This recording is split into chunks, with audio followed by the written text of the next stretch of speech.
Lano pin lệnh. When are you going?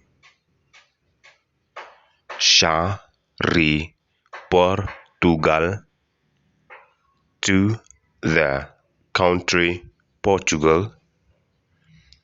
Ngắn lệnh là snem. I shall go next year. Ballet leit mynta snem. Why don't you go this year? Ngắm lạnh Portugal. I am not free enough. Da pi lệnh mynta snem.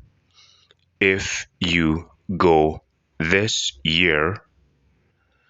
Nga đến por ban lệnh ban pi. I have time to go with you. Pin lệnh ban no. With whom are you going? Kumba long marwei. As usual, alone. Ballet pilet marwei man kapor. Why do you go alone every time? Khnang ba an dan kam ban so that I don't have to wait. Pi dan haka jing kyrkieh.